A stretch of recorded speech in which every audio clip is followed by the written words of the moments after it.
Bueno, buen día para todos.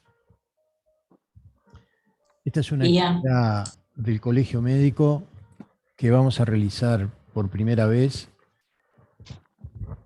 a cargo de la Unidad de Humanidades Médicas, la Unidad Académica de Humanidades Médicas recientemente formada de la Facultad de Medicina, que está a cargo de José Enrique Pons, Antonio Turnes, Baltasar Aguilar y quien les habla, Álvaro Díaz Berenguer. La actividad que está prevista, yo les voy a mostrar ahora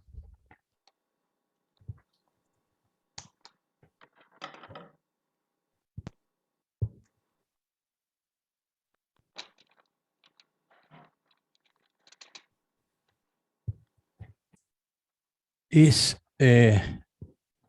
la primera de 3 módulos. Esta está vinculada a la muerte del señor Lazarescu. Este curso, con 3 módulos, se desarrolla a lo largo de varios meses con 3 temas fundamentales. Uno, el análisis del film que vamos a ver hoy, un fragmento del film del señor Lazarescu. Un segundo módulo que es dolor y sufrimiento, y un tercer módulo destinado al dolor, a los derechos del paciente. El formato de los 3 módulos va a ser siempre el mismo.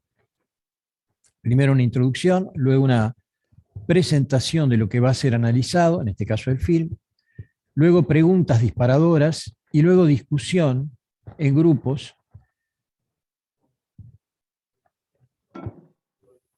No se ve, perdón, va de vuelta.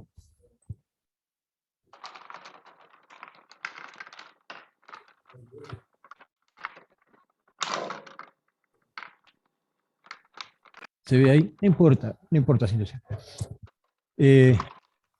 Vamos luego, cada grupo de análisis va a nombrar un relator y luego nos vamos a juntar para, en conjunto, todos analizar de alguna manera con mayor profundidad la película que vamos a ver. Luego, a través de la web, nosotros le vamos a pasar un link. Van a poder responder en forma escrita las mismas preguntas realizadas, las 3 preguntas que vamos a realizar hoy. De acuerdo con eso, la evaluación por sí o por no en la aprobación de este curso. Y también van a tener que responder una encuesta de satisfacción anónima para mejorar futuros encuentros. La aprobación de este curso requiere la asistencia a los 3 encuentros, las respuestas correctas a través de la web y la respuesta a la encuesta de satisfacción.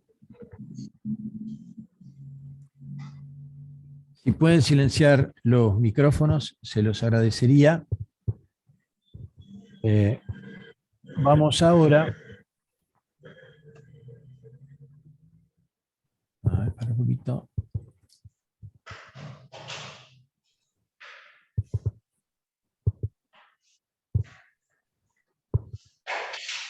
El fragmento que vamos a ver del film La muerte del señor Lazarescu es una película rumana del año 2005, del director Cristi Puiu. La película fue nombrada la 5ª mejor película del siglo XXI hasta ahora, en el 2017, por The New York Times. Es una película multipremiada, lamentablemente no está traducida al español, es larga, nosotros vamos a ver solamente un fragmento de esta película. Yo les voy a contar en qué consiste elementos fundamentales de la película para poder entender el fragmento que van a ver. Lazarescu es un irritable ingeniero jubilado que vive solo como viudo con sus 3 gatos en un apartamento de Bucarest. Presa de un dolor, Lazarescu llama a una ambulancia, pero cuando llega, no llega ninguna, pide ayuda a los vecinos. Al no tener la medicina que requiere, los vecinos le dan unas pastillas para las náuseas. Un vecino revela que Lazarescu es un gran bebedor. Su vecino ayuda a Lazarescu a volver a su apartamento y acostarse, vuelven a llamar a la ambulancia y finalmente llega. El actor que representa a Lazarescu padecía de cirrosis hepática, el actor. 2 años después morirá por causa de esa cirrosis. Cuando le preguntaron si quería hacer el papel o no, él dijo que sí, que lo haría de todas maneras, porque le importaba mucho esta película.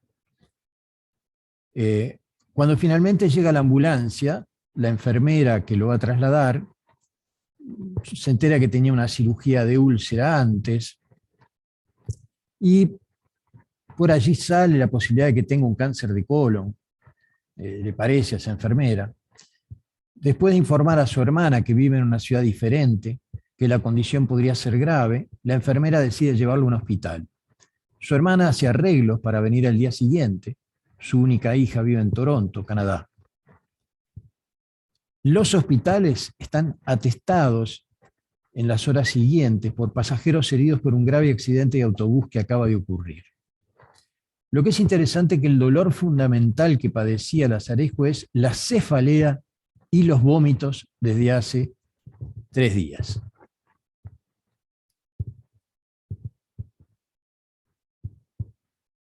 Entonces, vamos a ver ahora el fragmento de la película. Vamos a ver por dónde lo saco.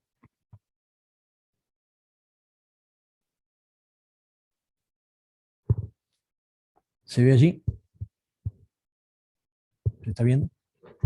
Bien. Aquí vemos allí la asistente es una especie de paramédico, que es la enfermera, que llega a la emergencia, al primer hospital, con Lazarescu.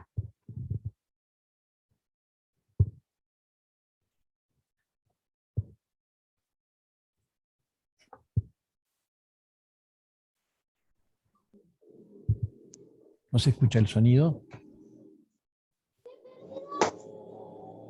Perdón.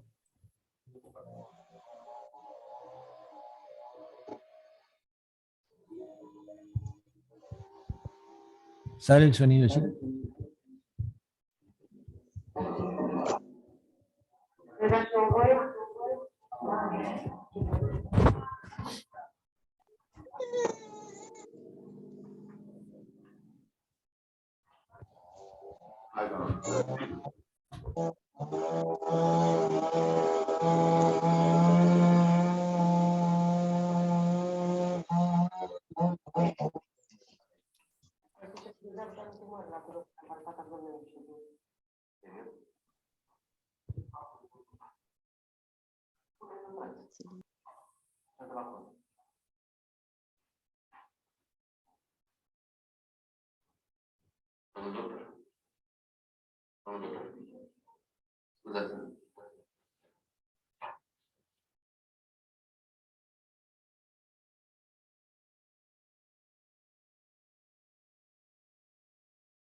Ah, bueno. Pe ce face? Pe eu sunt doctor. Ce este? Alo. Ia fi spune că nu supără. Hai, hai să vedeți la cine este acasă.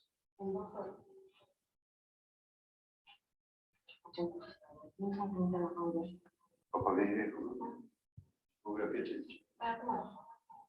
Ia, de zici. Cum e? Brut. Asta nu ne mai place. Ați sărbătorit ceva? Sau așa vei dumneata de plăcere?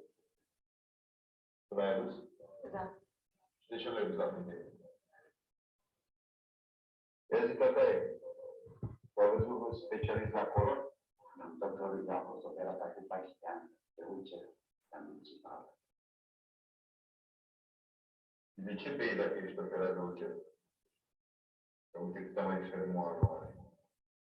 Are treabă. Fumați, fumeți? Bravo, să nu te dai.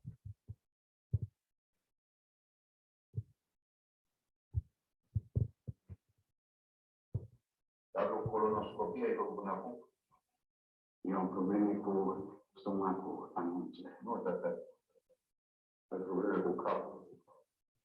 O fi de la colonos, domnul doctor. Ai văzut cât picat aveți? Pentru că eu să-ți plătească picatul de la băutura aia unde. Unde să plece acasă? Sau și cu o metodă secretă ca eu. Își dai eu energie? Să te faci taci? Nu doar ce să te faci. Așa.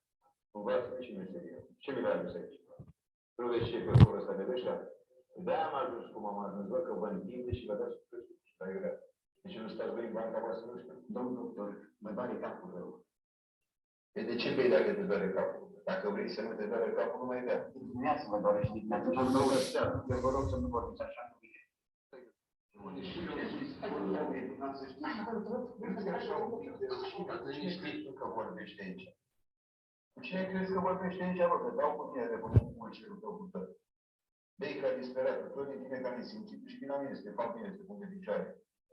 Adică o echipă întreagă stă după curul tău să-ți opereze ție ulcerul, ca să fii înapoi om și tu te duci acasă și pe un alcool pe tine. Păi ăsta, eu ți l-am făcut, ulcerul ăsta, eu ți l-am făcut. Sunt pline spitale de ăștia ca voi, care veți minți și vă nevoie și să vă dai contractele și copii. Închide dragă ușa aia. Ce e aici, discotecă? Păi.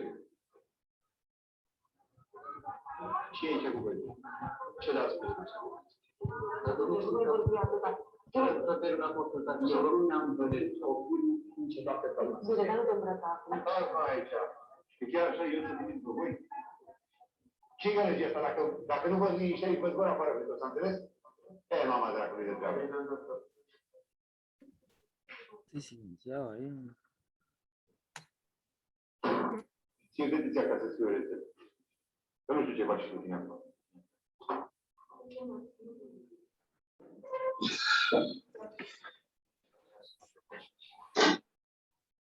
Uite-te și tu pe cine vine dus aici.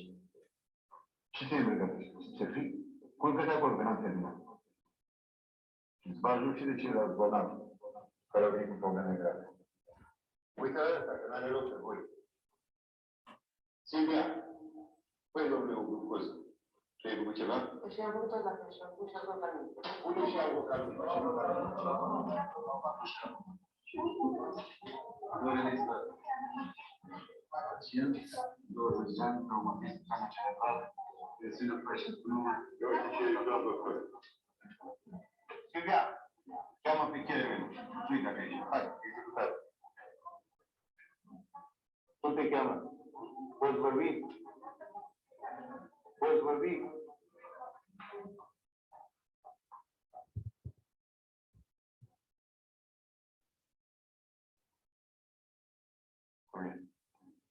Hai să curiesc. Până la muncă. Unde s-a angajarea? Cine este? Asta știi. Cred că să începem să ne vedem. Cred că nu super. Să rămână.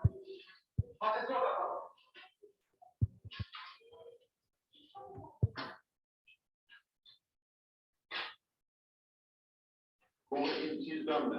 Vă mai doare capul? Dați așa de mici.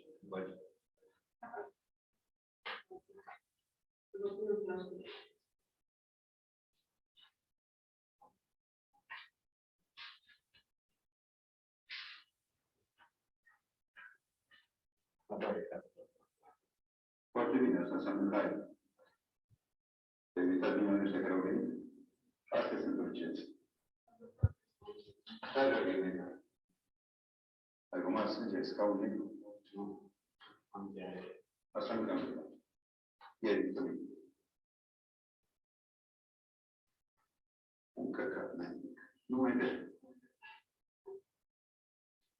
Vă recurtați. Astăzi se ocupă proșul de doctor. Unde e niște anunți? Atotdeauna vrea să despre. Ce zici, mă? E de datoria mea. Să-ți pus o sticlă în mână vă folă.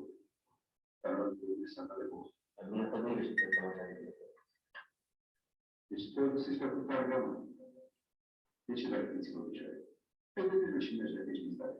Și eu n-am nevoie de ajutorul. Eu n-am nevoie să mergi așa. Și ne mai ieși la rost aici. Nu, deci acum fac acolo. Bă, fată, cheamă pe cineva să scoată de aici. Păi, Costică? Mai bine nu vreau.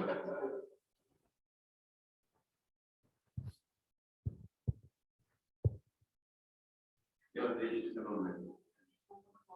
N-ai mult la fotografie, nici nici la mine, la urmă. Vezi de el. Păi, nu-i dragă. Și eu.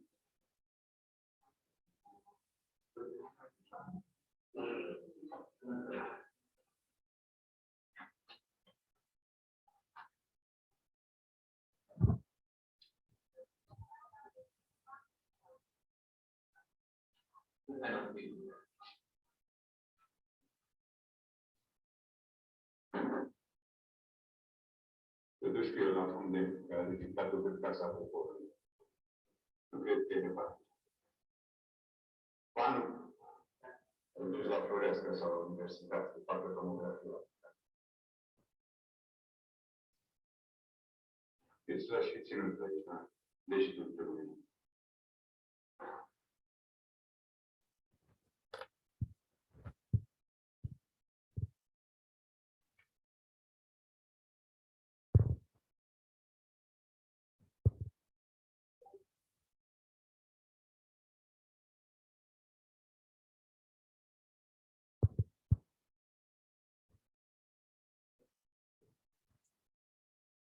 La película da para muchas formas de análisis.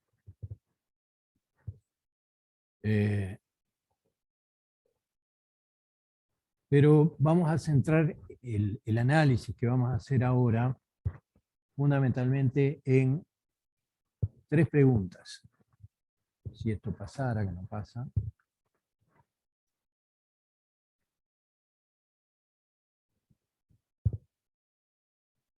Y las 3 preguntas, no sé si no aparecen, ¿no? No. No aparece. Ahora sí. Ahora sí. De vuelta.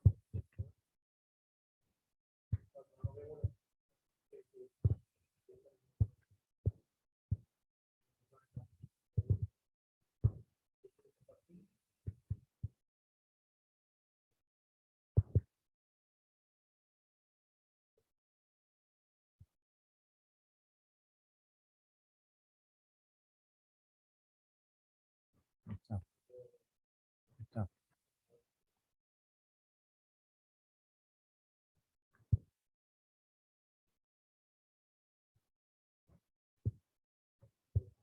Bueno, igual se pueden ver bien las 3 preguntas.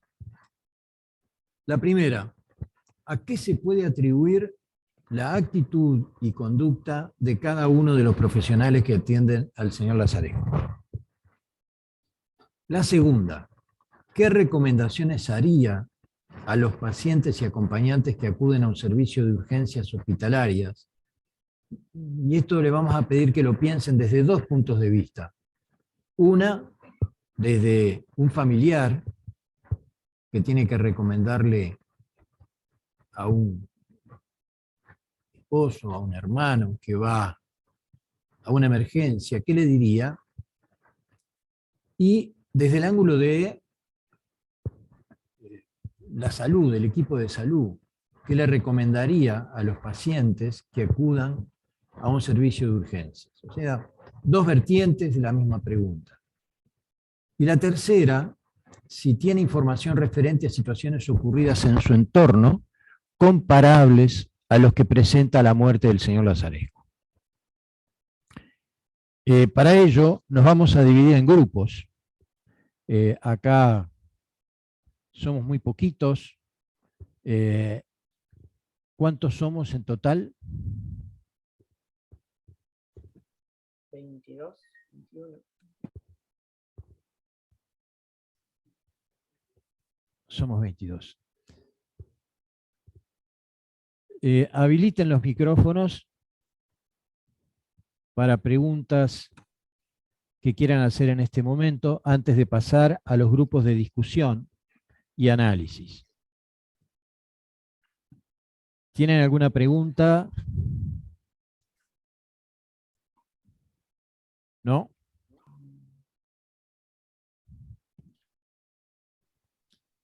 Bueno, dentro de... ¿Apago esto? Dentro del grupo de ustedes Una hay pregunta, doctor. algunos coordinadores. Por ejemplo, Eloísa Riva. ¿Estás allí, Eloísa? Sí, sí, ¿cómo están? ¿No se escucha, Eloísa? ¿No me oyen? Sí, ahora sí. Sí. Ah, Eloísa, tú podés coordinar uno de los grupos, si te parece. bueno. Sí, claro. Bien. Y está por allí... A ver. Y está Ana Laura Hernández. ¿Tú te animas, Ana, a coordinar otro de los grupos? Hola, buenos días. No está Ana Laura, pero está, soy Ana García, soy adjunta de Psicología Médica, sí, me animo a coordinar. Perfecto. Así que vamos a dividir, a ver, ¿dónde estamos?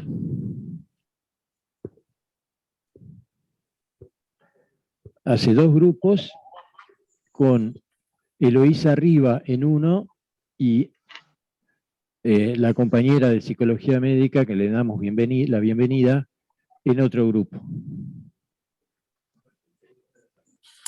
¿Mm?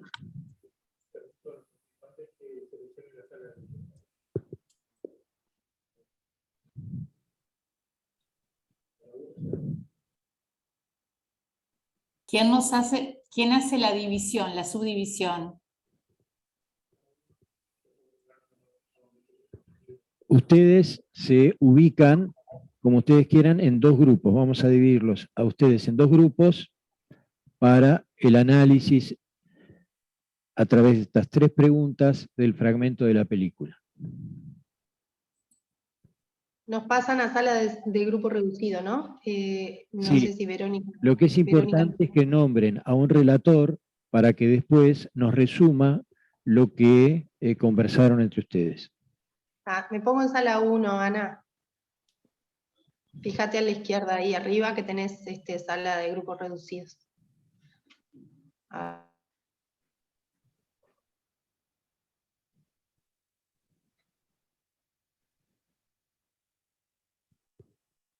¿Los demás saben cómo ubicarse? Nos tienen que notificar en qué grupo estamos cada uno. ¿No los podés ubicar de ahí directamente? En los dos grupos.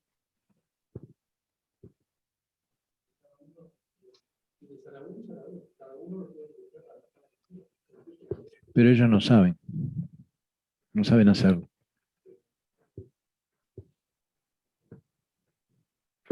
pone dividir en 2 grupos, ya está. Bueno, y acá vamos a hacer lo mismo entre nosotros. Por suerte contamos con la presidenta del colegio y está con nosotros la licenciada Isabel del Valle, licenciada en literatura, que viene de la Argentina, que participa con nosotros en los cursos de humanidades que le damos a los estudiantes de medicina. Ella se especializó en literatura para médicos, no en literatura, pero sí en una forma de utilizar la literatura para la enseñanza a los médicos. La compañera, si te presentas.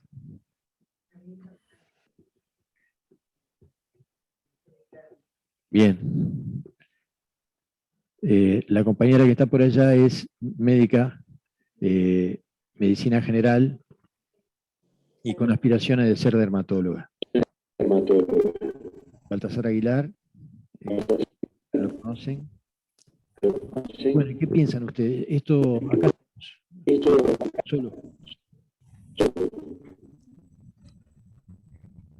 A ver, Sí. disculpen, estaba en el grupo. Bueno, ¿qué les parece? Me sacaron. Contestaríamos estas preguntas. Álvaro, disculpa. Estaba en el grupo 2 y se terminó, me sacaron. Sí, a mí también. Los quedaron a fuego cruzado. Si no dejamos todos en este grupo, porque ¿Las tenés ahí? ¿Tenés las preguntas para pasarlas? Pues, no, estás pasando de a uno. ¿Mm? Perfecto.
Que se subiera una camilla ginecológica delante de toda la clase, para que nosotros aprendiéramos en un Ateneo. Por supuesto me paré y me fui, no sé qué pasó después. Ella lloraba y el profesor le dijo que era un hospital universitario y que si no accedía se tenía que ir. Eso pasó en el Hospital de Clínicas en los 70. Pero así no recuerdo, he visto alguna actitud aislada, pero no algo como esto que te violenta de una forma a los pacientes, ni que hablar, ¿no? Pero que uno como médico, como espectador, es algo inadmisible. Pero no sé, por suerte, vuelvo a repetir, es algo que en los últimos años, en mi condición de médico especialista, que no hago guardias, no he visto. Pero bueno, habrá que escuchar a ver qué. Después los comentarios. La primera pregunta es, ¿a qué se puede atribuir la actitud y conducta de cada uno de los profesionales que atienden al señor Lazarescu? Entonces, por lo general acá se buscan cuáles pueden ser las razones para explicar esta barbaridad. ¿Qué les parece? A Isabel la vamos a dejar que hable después, al final de todo. Ah, Muchas de características. A mí me dio mucha tristeza por el paciente y por el propio equipo, que me pareció, que me generó eso, tristeza. Pero yendo a las preguntas, me parece que hay mucho de las características de cada persona. Porque si bien no vemos ese grado de atrocidades, vemos cosas que bordean esto que pasa acá. Entonces yo creo que hay mucho de la personalidad de cada uno de los integrantes del equipo. ¿Y es el único factor? Obviamente que hay mil. El estrés, burnout, yo qué sé, la situación laboral, no sé. Pero creo que siempre lo primero a mí me parece que es como es cada uno. ¿Tú?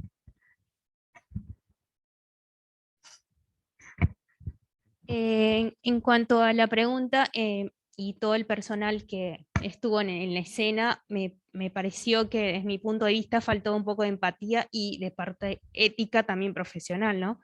Independientemente de lo que tenga o cada personal que está, por lo menos el personal de la salud, que está presente, independientemente de que no estén acorde con el servicio, que esté lleno la puerta de emergencia, el nivel de estrés no sería el trato ideal para el paciente.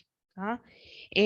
Siempre hay que tener en cuenta que cuando el paciente llega a una puerta de emergencia, sea a un policlínico o a algún otro lugar, siempre hay que ponerse un poco del lado del paciente y tener un poco de empatía, ¿no? Primero, buenos días, independientemente del trato al llegar al paciente no fue el acorde. Es lo que me parece. Ahora, la pregunta que les vamos a hacer, que hacíamos siempre con Baltasar, es, esta situación, ¿no? Vamos a cambiar las coordenadas. Sí. ¿Qué coordenadas podemos cambiar? En lugar de estar acá, vamos a la puerta del Hospital Británico. ¿Sucedería lo mismo? Y vamos a cambiar la otra coordenada. Vamos a cambiar las características del paciente. Claro. Suponete que el paciente fuera el presidente rumano. ¿Qué pasaría? Cambiamos las coordenadas. A ver, ¿qué les parece? Independientemente, yo no cambiando las coordenadas o no, y el rango, como decir, del estatus del paciente, debería ser el trato igual, ¿no? No es porque sea el presidente, vamos a tratarlo mejor, ¿no? No, una Todos cosa es lo deberíamos que tratarnos igual. una cosa es lo que se debería, que estamos de acuerdo. Claro, Pero en este personaje, o en estos personajes, porque son claro. varios, Sí. ¿cambiarían su forma de actuar dependiendo de la situación? Me parece que no. Los Vos que decís. están ahí presentes no cambiarían. Estando presente en la película, digo. Y, usted tiene la palabra prohibida, pero bueno, un solo comentario cortito.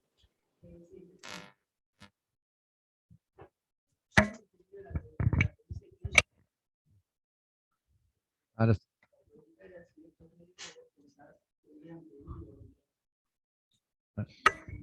No, lo que iba, perdón, estoy Claro. ocupando el espacio indebido, pero referido a esto, hay una frase, una expresión del médico, que no sé si es una expresión real o es un tema de traducción, y no sé si se ajusta a lo que es el sistema de salud de allá, pero él dice, los hospitales están llenos de pacientes como usted.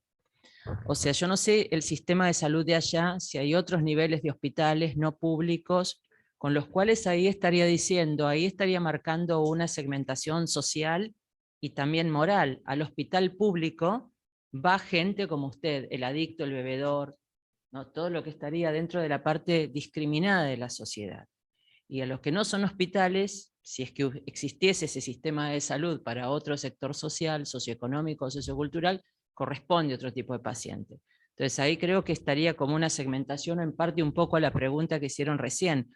Este médico actúa así en ese hospital, y si estuviera en otro sistema privado, actúa diferente. Es la misma persona, digamos, la actitud y la relación médico-paciente cambia el médico en función del paciente, ¿no? Pero acá yo insisto, no sé si es una cuestión de traducción, Ujú. Pero llevaría a ver, entonces hay distintos médicos, hay distintos pacientes y hay distintas relaciones médico-paciente y distinta calidad de atención en función del sector. Y la pregunta ahora también es, ¿conocen alguna situación en el Uruguay de médicos que actúen de una manera a nivel privado y de otra a nivel público?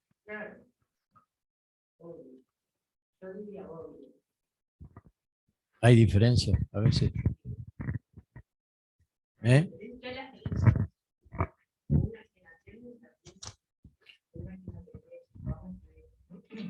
O sea que las circunstancias que están rodeando al médico pueden hacer cambiar su forma de actuar, ya sea por el ambiente, por el equipo de salud, si se trata de un nivel público-privado, pero también y fundamentalmente por las características del paciente. Ustedes vieron cómo, desde el punto de vista diagnóstico, ¿no? ¿Hay errores acá diagnósticos? ¿O puede la forma en cómo está encarando este médico al paciente llevarlo por un camino erróneo?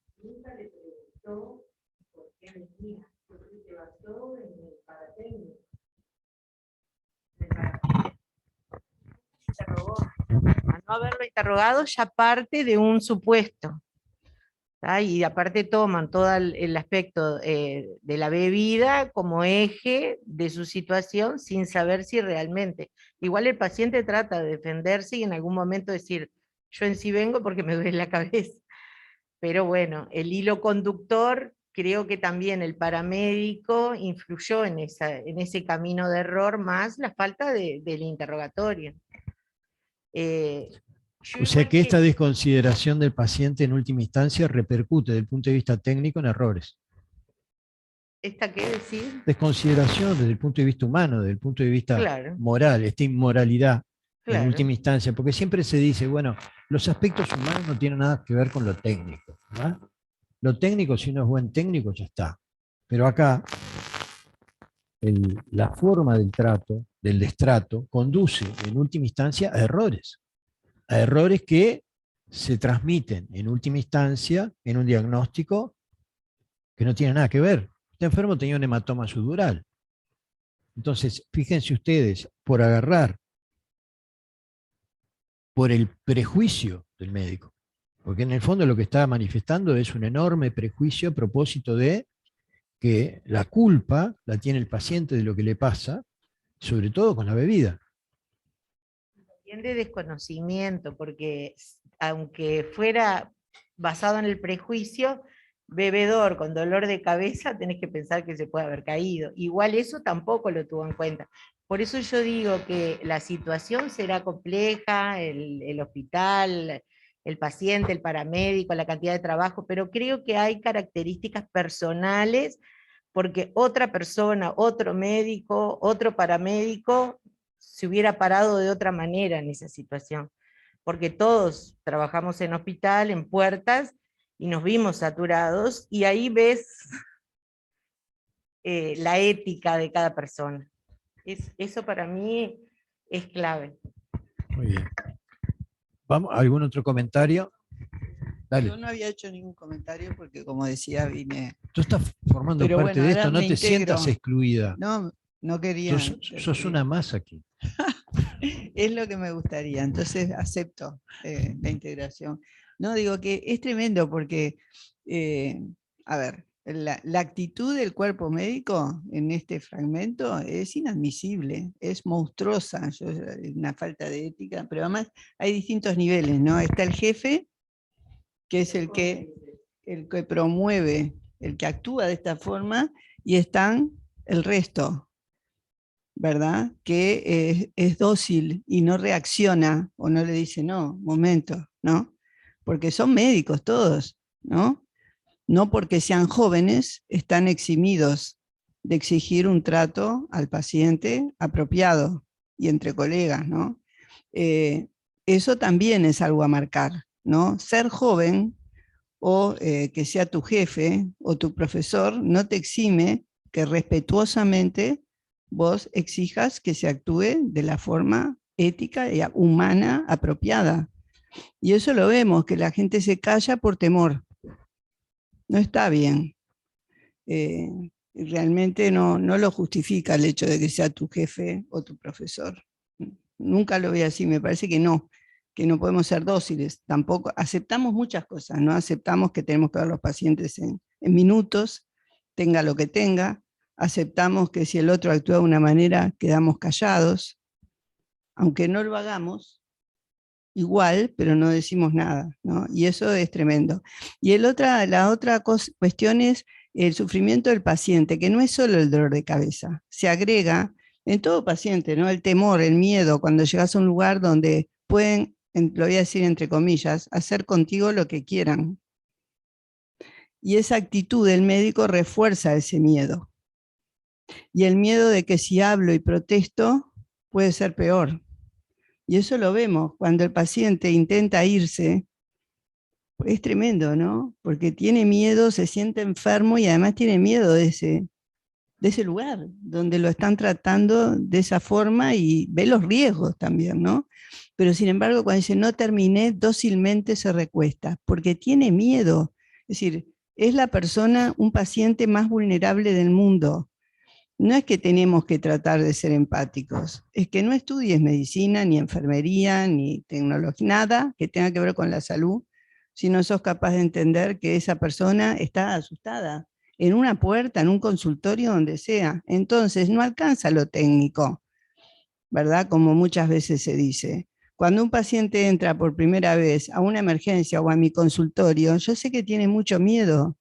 De repente le han dicho que tiene un cáncer, es la primera vez que ve un oncólogo, entonces lo primero es justamente lo humano, conectarse con la persona, ¿no? Decirle, bueno, ¿y usted a qué se dedica? Y siempre aparece alguien que conoces en común, ¿no? Entonces la persona ya, eso es parte de ser equipo de salud.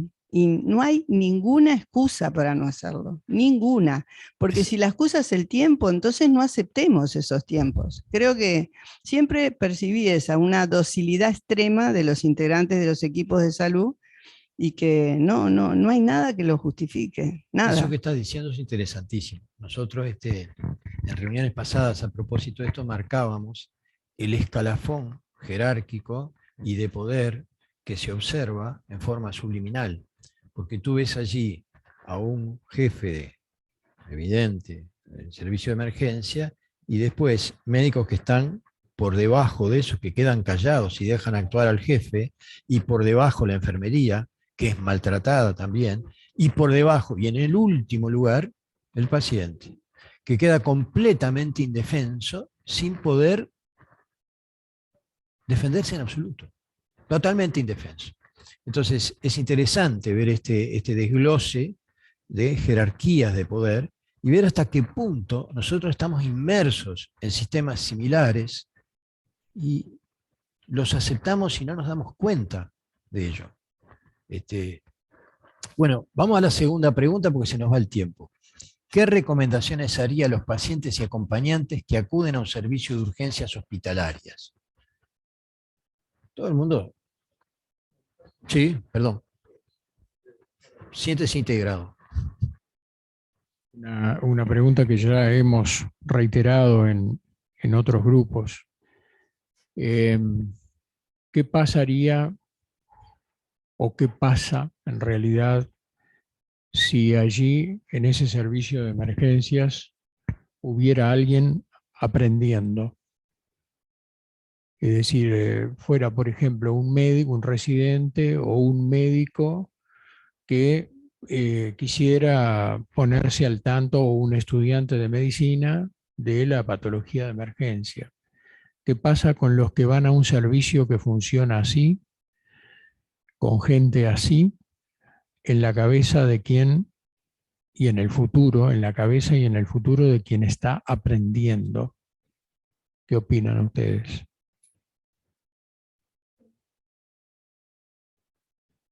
Pero siempre razonamos de esa manera y decimos, este es el ejemplo del médico que no quiero ser, ¿o hay un aprendizaje de eso que se nos muestra? Bien. pero también puede haber un aprendizaje de eso. Es decir, yo veo eso y forma parte de lo que se llama el currículum oculto, es decir, del ejemplo, de lo que no está escrito. Los estudiantes de medicina transcurren por la facultad, dan sus pruebas, estudian esos determinados temas en los libros, pero en realidad en los libros no están los enfermos, en los libros están las enfermedades. Los enfermos están en los servicios de asistencia. Y si, por ejemplo, un profesor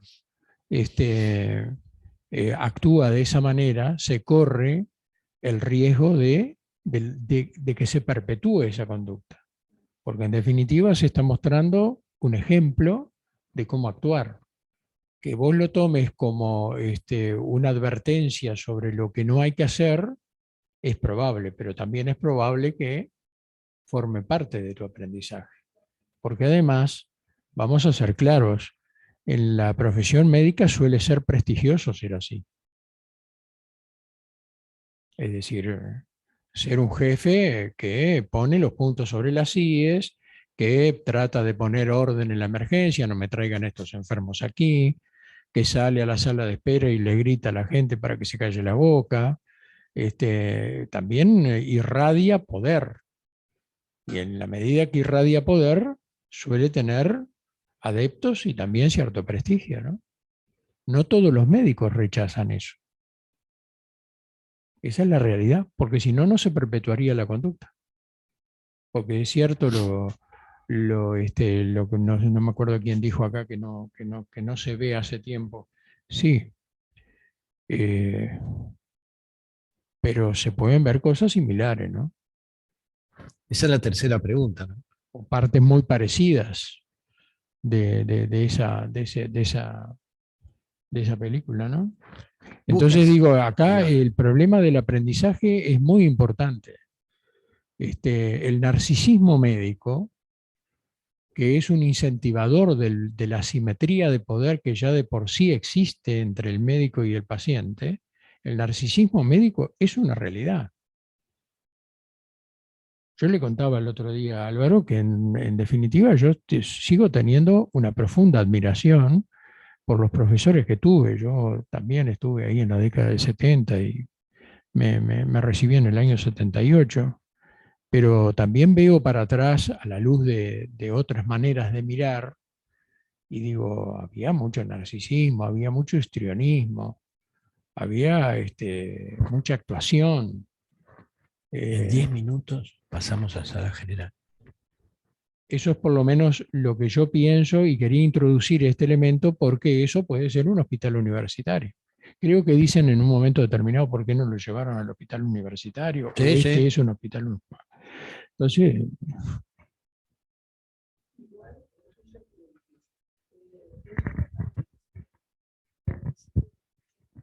progresivamente hubo un cambio tal que cuando lo veía era algo que no forma parte de nuestra realidad, tal cual lo vimos.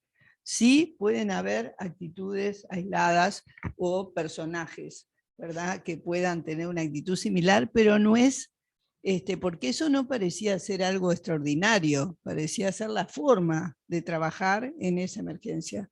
Y eso creo que ha cambiado. Yo tengo contacto con los estudiantes de medicina a través de materias optativas y bueno, y con los estudiantes de posgrado. Hasta hace un año dirigí un servicio y eso no es así. O sea, realmente hay una preocupación por ser empático. Es una palabra que se oye ahora muy frecuentemente entre los estudiantes de medicina, los estudiantes de posgrado, que tenemos cosas para mejorar, sin duda. Hemos priorizado tener este tipo de actividades desde múltiples lugares y bueno, y hay interés por parte de los jóvenes también. Creo que ha cambiado porque la educación forma parte del cambio, ¿verdad? En la base de todo cambio está educar, hacer reflexionar, señalar, ¿verdad?, que eso no es un modelo a seguir, dar los espacios como este para entre todos pensar y entender bueno, que el paciente es la persona más vulnerable del mundo. Una vez que está enfermo y cuando entra a un centro de salud, más vulnerable todavía porque depende de la buena voluntad, y lo voy a decir entre comillas, de cada integrante del equipo de salud para sufrir lo menos posible, ¿no? El médico indica, del equipo de salud, porque esto no es solo los médicos, ¿verdad?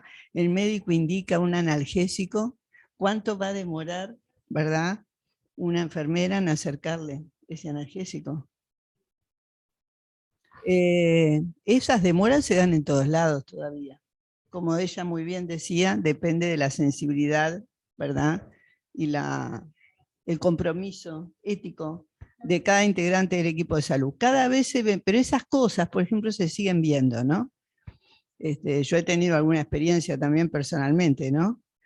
Y me ha pasado de familiares que en todos los ámbitos, desde los privados más, como ustedes mencionaban, hasta los públicos, creo que ya no hay tantas diferencias como antes. Creo que ha mejorado muchísimo y que, como muy bien tú decías, depende muchas veces del médico, de la enfermera, de la persona, pero no es una actitud como se ve en la película, que es realmente, por suerte, ¿no? Creo que ha cambiado, pero todavía falta, siempre podemos ser mejores, ¿no? Siempre tenemos que entender, me acuerdo cuando hice mi beca en Francia, sentí mucha vergüenza, yo la hice en 1993, y todavía el equipo de salud tenía ese narcisismo, sobre todo el médico, ¿no? Vos decías, porque ahora yo pienso, ¿no? ¿Para qué estudiamos medicina? ¿Para ser felices nosotros? No, para ser felices, sentir alegría de ayudar, pero el objetivo no somos nosotros. Parece obvio que es así, sin embargo, un poco lo que relataba Baltasar hablaba de ese al revés, ¿no? Yo estudio medicina y soy el gran profesor, ¿no? Y soy el centro de estas situaciones, y es al revés. Y entonces me acuerdo que llegué al Hospital San Luis, donde, a ver, los franceses no son mejores que nosotros, simplemente habían tenido una educación, una exigencia diferente, y el centro era el paciente, y no importaba si el médico era bueno, simpático, malo, o la médica. Y ahí yo contrasté lo que era nuestra experiencia en nuestros centros de salud con la actitud donde siempre estaba primero el paciente, y si había que, bueno, siempre, en toda situación. Y eso es lo que hemos mejorado muchísimo, pero creo que todavía podemos mejorar más. No solo en eso, pero eso no es menor, ¿verdad? Cuando un paciente está dolorido y de repente, porque estamos conversando, se demora en acercarle un analgésico. Lucía, vos ¿No? sabés que el tiempo Perdón es que diga tirano. cosas tan simples, En pero- televisión el tiempo es tirano. ¿Cómo? Ay, perdón. En televisión el tiempo es tirano. Me invitaste y me desinvitaste. Ah, no.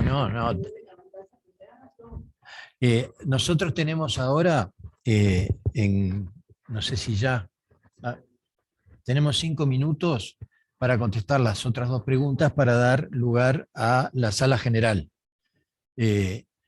Las otras 2 son, ¿qué recomendaciones haría a los pacientes y acompañantes que acuden a un servicio de urgencias hospitalarias?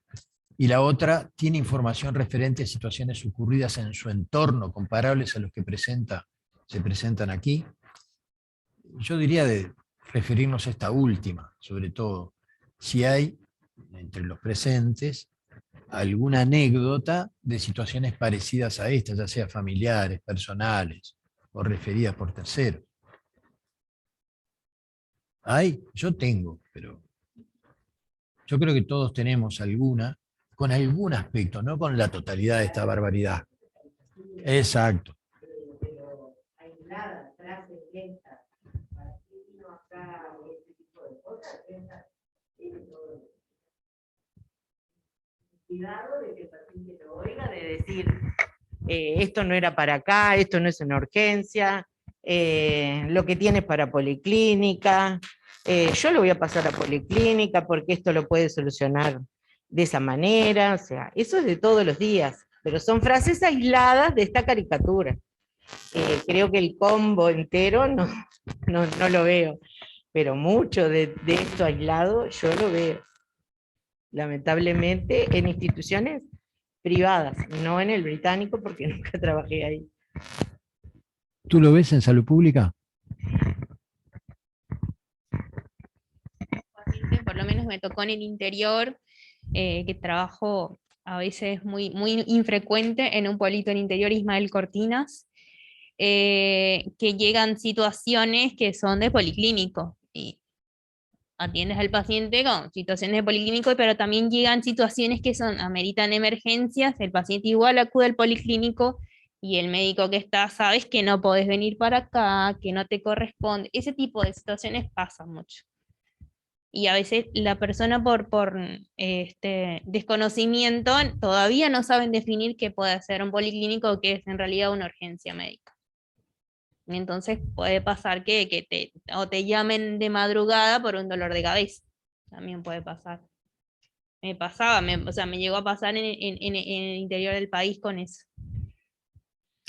Yo me acuerdo de algunas anécdotas de emergencia cuando te caía un paciente por una pavada, entre comillas, de noche a las 3 te tenías que levantar y demás, que se le daba una inyección innecesariamente para que cuando viniera sabía que le iban a dar una inyección y en lugar de una pastillita por boca, ¿no? Eran cosas que, puedo decir, y ocurría. Y no sé si todavía no ocurren. Yo hace mucho tiempo que no estoy en emergencia, ojalá que no ocurran. Pero es un comportamiento innato, creo, al ser humano, que no te molesten en determinadas circunstancias y tratar de sacarte el problema de encima. ¿Y por qué me lo traes a mí? Me das esta complicación. Por favor, llevarlo a otro lado. Y en el medio está el paciente, ¿no? Y uno no se da cuenta. Y piénsense en las peleas entre los CTIstas y los internistas para ingresar un paciente. Que sí, que no, que corresponde, que no corresponde. Y en el medio está el tipo ahí, mirando así de un lado y de otro, como desesperado. ¿Y qué van a hacer conmigo? Discusiones que además se tienen delante de él muchas veces, ¿no? Eso ocurre. Creo que sigue ocurriendo, me parece. Obviamente, como dice, por suerte, estas cosas grotescas no se ven. Pero yo creo que lo interesante de esta caricatura es que nos permite ver lo chiquito también. Las pequeñas cosas, ¿no? Bueno, estamos ahí, ¿no? A la sala general. Todos a la sala general. Vamos a ver cómo les fue a los grupos.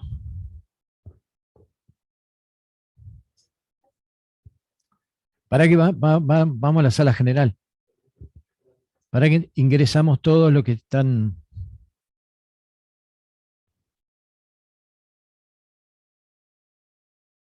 Esto no es muy amigable. Lo ideal sería que estuviéramos todos aquí en forma presencial, pero bueno.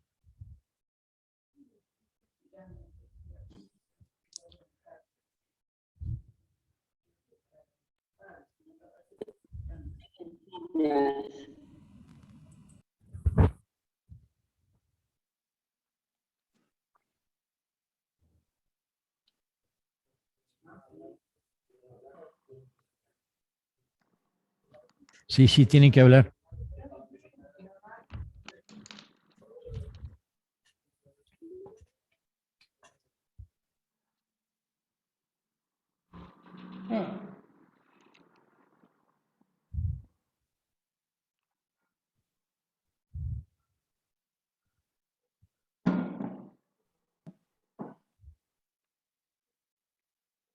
¿Están todos?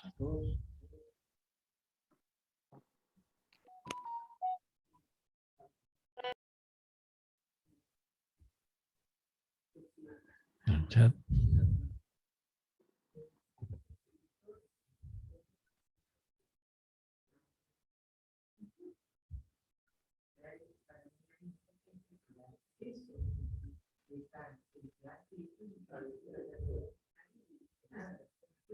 ¿Estamos todos?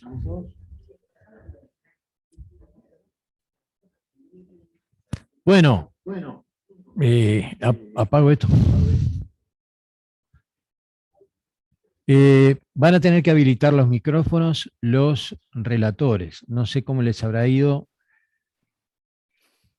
Eloísa y nuestra psicóloga invitada. ¿Cómo les fue? Bien, muy bien. Comentamos bastante los distintos aspectos. Ahora, no sé cuál de todos los que participó más activamente quiere hacer como un resumen de lo que se habló en el grupo. Ay, el de Paysandú. No, comentario básico así de mi primera experiencia. Nos fue muy bien, éramos un grupito chiquito de 5, pero fue muy abierto y cada uno dio como espacio para que cada uno compartiera su experiencia sobre todo, ¿no? Creo que las preguntas fueron súper abiertas, daban para mucho más. Tratamos de ajustarnos con los tiempos. Muy bien. Y Ana, ¿quién es el relator de tu grupo? Agustina. Bueno, Yo. Agustina. Sí. Bueno, nada, respecto a la primera pregunta, en realidad identificamos como 3 roles: el rol de la paramédica o la enfermera o nurse, podría ser. Después como un médico que fue el que recibe el paciente en la puerta, que es como un médico de menor experiencia, pensamos. Y después el médico jefe, que es como que en definitiva quien tomaba la decisión final. Y bueno, y en relación a eso vimos que la primera, digamos, la enfermera, desarrollaba como un rol que algunos lo llamaron como más paternalista, que era la que se hacía cargo, de la que acompañaba al paciente desde la casa y la que hablaba como por el paciente, que quizás por eso tomaba ese rol más paternalista. Después del primer médico, digamos, el menos experiente, nada, ahí pensamos que era justamente quizás debido a su inexperiencia que podría llegarse a dar el destrato o hacia la enfermera, que bueno, es bastante injustificado, pero bueno, quizás justificándolo desde ese lugar. Y por último el médico jefe, que es el que tiene el peor trato hacia el paciente, pensamos, que quizás, bueno, aspectos de la vida personal pudieran estar siendo los que generaban esa conducta que era injustificada desde cualquier punto de vista, sin dudas, o también las largas horas del trabajo, el cansancio, lo que son las puertas de emergencia, que muchas veces son tener que priorizar pacientes y tener un caos de consultas al mismo tiempo, bueno, como posibles justificativos para un trato que en realidad es injustificable, ¿no? Eso fue más o menos lo que se conversó. Y después salieron varias experiencias personales, que bueno, que ahí se divagó un poco el tema ya. Queda más para las otras preguntas. Bien. ¿Y el otro grupo?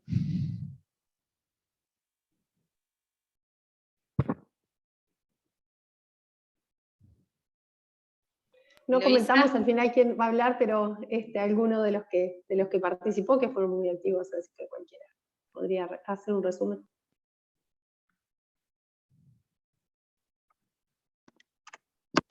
No sé si les parece, yo puedo decir, a falta de voluntarios. Bueno, respecto a la primera situación o pregunta, en realidad entendíamos que, o por lo menos, si bien hubo algún análisis muy individual dentro del grupo también sobre, o sea, hay varias interpretaciones del tema, daba la impresión de que este colega, y tal vez muchos de los que están ahí, inclusive más allá de la diferencia de trato, digamos, de los paramédicos, de la paramédica, que es la que se encarga del paciente, la que lo traslada, etcétera, podría inscribirse esto en un cuadro de burnout, que dicho sea de paso, tiene muchos síntomas que coinciden con esto y además hay un alto porcentaje en el personal médico, eso está estudiado. Yo no estaba buscando los porcentajes de burnout, pero no lo tengo acá, pero bueno, alguno que lo sepan nos podría ilustrar en ese sentido. Me parece que podría ser ir por ahí el tema.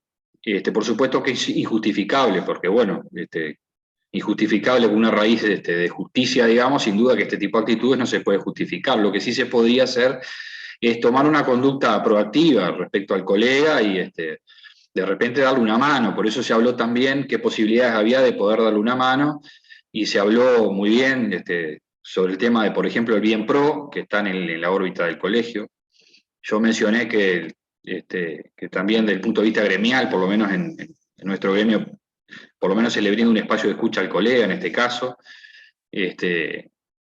Obviamente algunos colegas que están en el medio de esta situación no se dan cuenta, no perciben que están mal, y es otro colega o cualquier persona que integra el equipo que puede llevar la preocupación y la intención de darle una mano, ¿no? Me parece que está bueno eso, y para que estas cosas no sigan pasando, que no son, creo que, infrecuentes, ¿no? Y eso capaz que va con la tercera pregunta, que si alguna situación hemos vivido. Yo particularmente he vivido alguna, tal vez, o que seguramente todos hemos vivido alguna cosa, o no sé si igual, pero... Y bueno, muchas veces la verdad que yo en particular no he hecho las gestiones que debiera. Estas instancias sirven para eso también. Y no sé, me dice una compañera que es especialista en salud ocupacional, dijo una cosa muy interesante, que en realidad en algunas instituciones existe un departamento, un ámbito de salud ocupacional, porque esto es un problema laboral, sin duda. Y ellos brindan también un espacio para esto y para poder mejorar las condiciones que no hay que olvidar. También es cierto que acá hay un tema, más allá de lo ético, que por lo menos la intención en la condena, es decir, recibía nuestra condena, hay un tema técnico también, porque lo que no hay que olvidar nunca es el motivo de consulta del paciente. El paciente en realidad llega al servicio por una cefalea. Y la cefalea, yo creo que al principio se habló de la cefalea, después se olvidó de la cefalea, o sea que el paciente se va sin un diagnóstico, se va con un traslado a otro hospital, pero sin un diagnóstico, y eso puede ser una situación complicada. Si se puede complicar el paciente en el traslado y terminar mal. Teniendo en cuenta su hábito, su enfermedad, su alcoholismo, este paciente igual podría haber caído en la casa, en fin, tener un sudural, se me ocurre, no sé, digo pensando, pero la hepatomegalia me parece que no es el punto principal en todo esto. Y en realidad, y esto no pasamos a la segunda todavía, ¿no? No sé si más o menos resumí, en fin, creo que más o menos coincidíamos todos en la visión de que además había que ayudarlo al colega, más allá de condenarlo, por lo menos apartarlo y tratar de dar la oportunidad de que pudiera salir de esa situación. En fin.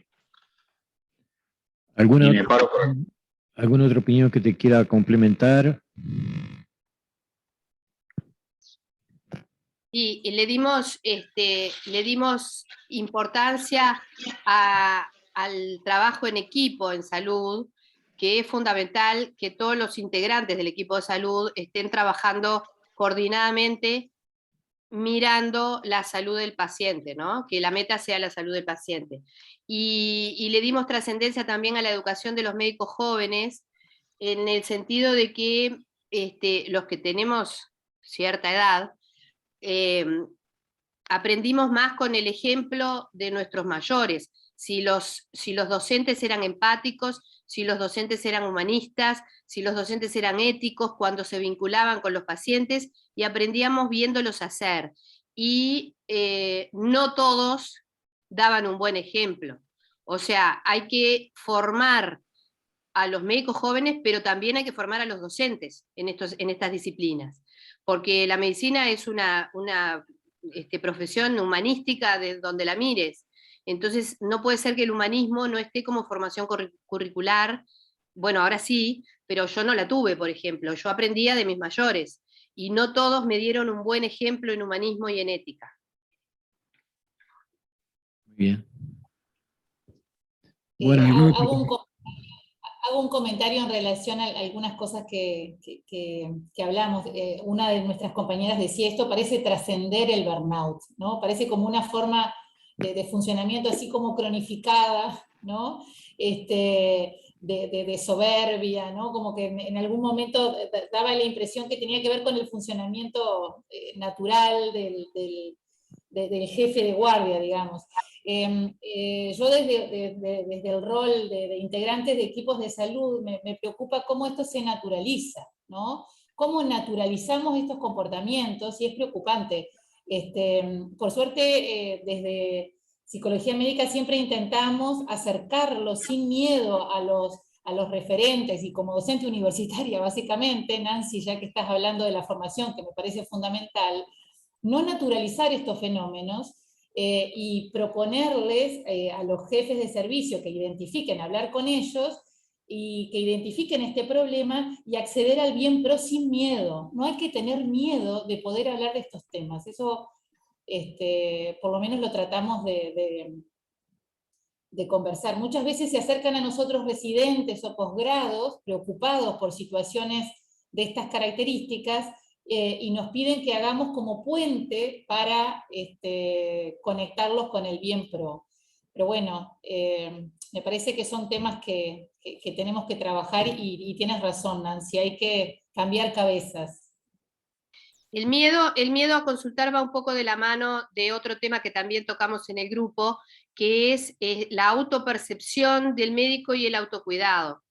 Los médicos tenemos que entender que somos humanos, podemos no parecerlo a veces, pero somos humanos, y en base a eso también tenemos que cuidarnos, tenemos que cuidar nuestra emotividad y tenemos que consultar cuando lo necesitamos, porque cuando nosotros estamos,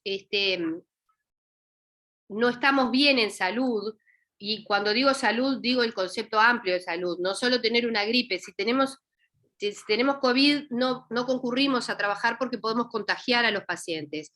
Si estamos emocionalmente mal, tampoco debemos ir a trabajar, porque no estamos en condiciones de ofrecer la mejor asistencia al paciente. Entonces tenemos que consultar precozmente. Los médicos generalmente olvidamos nuestro autocuidado. Muy bien, es así. Bueno, vamos a pasar a consideraciones ahora generales. Tenemos aquí con nosotros a una licenciada de literatura argentina que trabaja con nosotros en los cursos de humanidades médicas que hacemos para estudiantes de medicina. Se llama Isabel del Valle, que se especializó además en educación médica. Y le vamos a dar un poco la palabra a ella para ver cómo la ve desde la otra orilla, a pesar que está acá con nosotros. Bueno, muchas Isabel. gracias. Recuerden que tenemos por delante pocos minutos. Vamos a tratar de terminar, si podemos, a las 11:10, 11:15. Así que tenemos unos 18 minutos o menos, tal vez. Bueno, a ver, es una película que, como podemos ver, es muy vasta en su temática, ¿no? Es muy difícil de abarcar. Para mí la sensación dominante que atraviesa toda la película es más allá de esas relaciones de poder tan asimétricas que marcan un clima de tensión, un clima de gran violencia, que zumba en todo el ambiente, en el sistema, va decantando, ¿no? En el ambiente, bueno, el sistema, en el ambiente espacial ahí de la guardia, que ya la guardia es un ambiente con su propia tensión, con su propia violencia comunicacional, presencial, dadas las características de los cuadros que pueden ingresar a una guardia. O sea, también esa violencia decanta del ambiente de la guardia a la relación médico-paciente. Y en esa interacción, en el lenguaje, hay violencia, hay tensión. En el lenguaje verbal no hay discurso, no hay comunicación, tampoco hay información, hay cuestionamiento. Todas las preguntas que hay son de cuestionamiento. ¿Por qué bebe? ¿Por qué toma? ¿Por qué actúa así? ¿Por qué vino a este hospital? ¿No? O sea, es un paciente que está excluido desde el lenguaje, es un paciente que no es recibido, que no es contenido, que no era esperado. Es un discurso que si lo miramos, insisto, es una traducción de todos modos esto, pero es la versión que nos llega. Está basado en imperativos, en preguntas cerradas, donde el paciente no se puede explayar y en el momento que él responde algo fuera de la pregunta cerrada, le dicen, no es eso lo que le pregunté. O sea, no hay pregunta, o sea, no solamente no hay pregunta abierta, sino que hay pregunta cerrada, pero a su vez la pregunta cerrada es una pregunta que cuestiona. No lo deja hablar, está la falta de valor a la palabra del paciente. ¿Es con todos este médico así? ¿O la palabra de este paciente no vale porque es un paciente deprimido socialmente, un paciente vulnerado, un paciente solo, mayor, anciano, con algún trastorno quizá cognitivo, y es un bebedor. ¿Eso desacredita su palabra? Bueno, o sea que hay un interrogatorio y una vinculación desde la palabra que es absolutamente sesgada, donde la palabra de él está desacreditada, donde dije no hay valor. Eso desde lo verbal. Y desde lo no verbal también hay un gran clima de tensión, sobre todo en lo que es el tono, que forma parte de la comunicación no verbal, ¿no? Entonces, el tono claramente marca también tensión. Yo creo que los únicos en los cuales hay una no tensión, no sé si hay armonía, pero hay una comunicación blanda y hay un trato afable, es entre los dos discriminados, que es la enfermera y la Zarescu, porque ambos son los discriminados. La enfermera respecto del sistema médico, respecto de la relación médico-paciente, y la Zarescu es el discriminado, no sabemos si dentro de la sociedad, pero sí claramente dentro de ese ámbito. O sea, los dos discriminados, entre ellos hay un trato contenedor, es la única que contiene a la Zarescu, la enfermera. Es el Guaresim de León Tolstoy, es el único que dentro de ese sistema lo escucha, lo contiene y lo acompaña, ¿no? O sea, haciendo una analogía con la literatura, como me has presentado. Entonces creo que todo este ambiente genera un gran clima de exclusión, de no contención, ni qué hablar de empatía. La empatía para mí quedó, pero lejísimo, ni siquiera hay contención, ni siquiera respeto.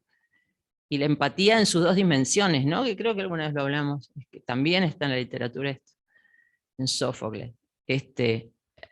Siempre va a haber empatía ante aquel que se considera un par, pero el asesino, el violador, el bebedor, quizá aquí, el ladrón, el adicto, ustedes como profesionales, ¿lo pueden considerar un par?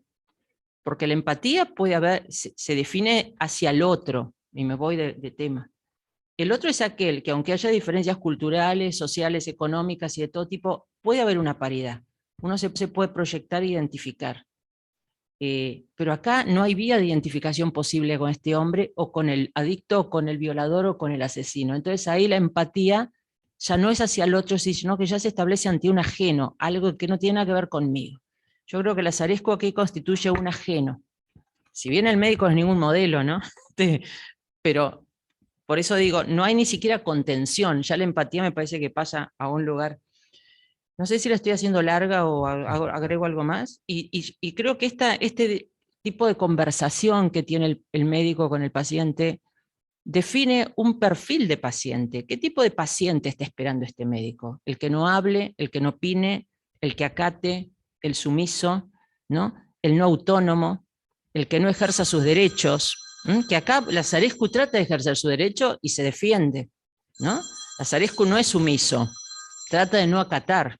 Hay una actitud defensiva, mutua, porque nos podemos preguntar, ¿este médico de qué se defiende en relación al que comentaban los participantes? ¿Se está defendiendo de la violencia del sistema y la descarga la canaliza en ese paciente? Yo creo que hay una actitud defensiva mutua, que vemos la de la Zarescu, pero que no sabemos bien de qué se está defendiendo este médico.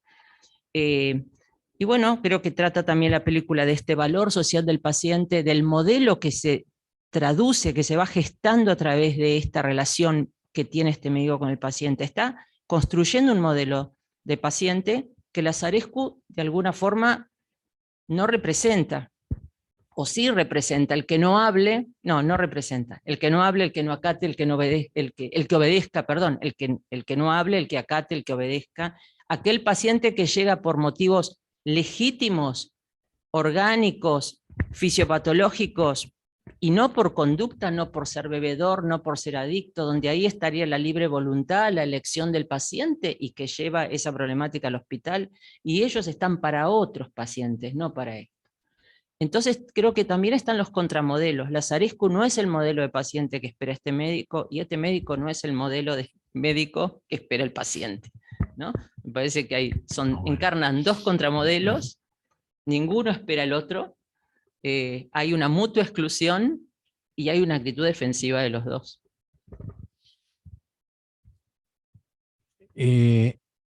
Estamos a las 11.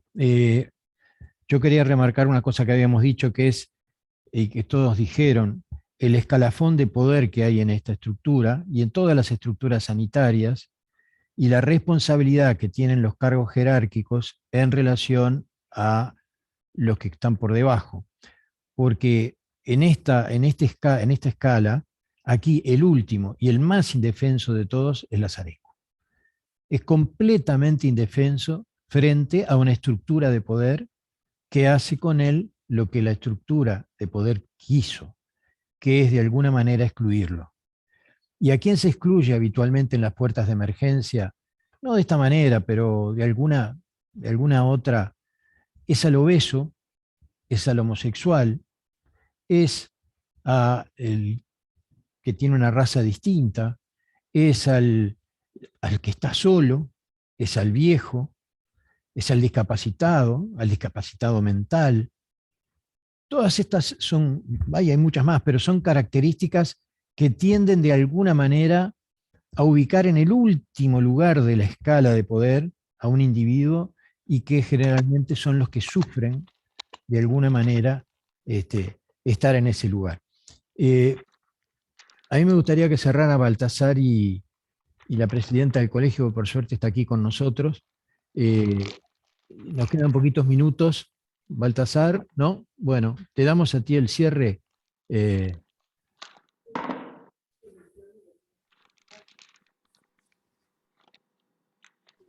Creo que es una actividad, lo único que quiero decir en nombre del Colegio Médico es que no es casualidad que el ciclo, ¿verdad?, de actividades de educación médica continua que encaramos este año comience por humanismo médico. Evidentemente queremos sumar y reforzar la importancia de prestar atención a este aspecto que tiene que ver con la atención de la salud, y que es tan importante como estar actualizados desde el punto de vista del conocimiento y del entrenamiento. Tan importante. Así que bueno, creo que nuestra sociedad va mejorando, que por suerte, lo decíamos todos, ¿verdad? Vemos alguna situación similar, pero no lo que hemos visualizado en este trozo de película, pero todavía podemos trabajar más y mejor en equipo, respetuosamente, y entendiendo que el centro no somos nosotros, sino que son las personas que buscan atención de su salud, y que esas personas son las más vulnerables, que vienen asustadas, temerosas, y nosotros tenemos que actuar humanamente. Y que no es excusa ser joven, ni estar para quedarnos callados frente a un abuso de poder intolerable, como se decía, injustificable. Lo otro que me pareció interesante de todo lo que escuché es que también somos responsables como médicos, ¿verdad?, como integrantes del equipo de salud, dar respuesta a los problemas de salud de los integrantes del equipo de salud. Sí, eso es muy importante, no podemos mirar para el costado. A veces, y quizás muchas veces, todos lo hacemos por distintos motivos que no son la causa de esta reunión, pero es muy importante también mejorar para atender estas situaciones. Cada institución de salud debe generar un ámbito, ¿verdad?, donde haya, no sé, ahí me meto en un tema que no es el mío, pero especialistas en medicina laboral, psicología médica, en fin, tratando de ayudar también a los integrantes, a quienes integramos los equipos de salud, para brindar una atención de calidad, ¿verdad?, integral y de calidad. Y el aspecto de humanismo, sin duda, es tan central, como decía al principio, como el estar técnicamente muy bien capacitados, actualizados y entrenados. Así que agradezco mucho al equipo de Humanidades Médicas del Hospital de Clínicas, Facultad de Medicina, y bueno, y espero que estas actividades cada vez tengan más, se hagan con mayor frecuencia, se le dé el sostén necesario para que esto pueda ocurrir, y que cada vez nos convoquen más, ¿verdad? Así que agradezco en nombre del Colegio Médico a la Unidad de Humanidades Médicas del Hospital de Clínicas, y bueno, nada, contenta de haber podido participar. Bueno, muy bien. Recuerden, antes de que se vayan, que les van a recibir un correo con el link para entrar a darnos la evaluación de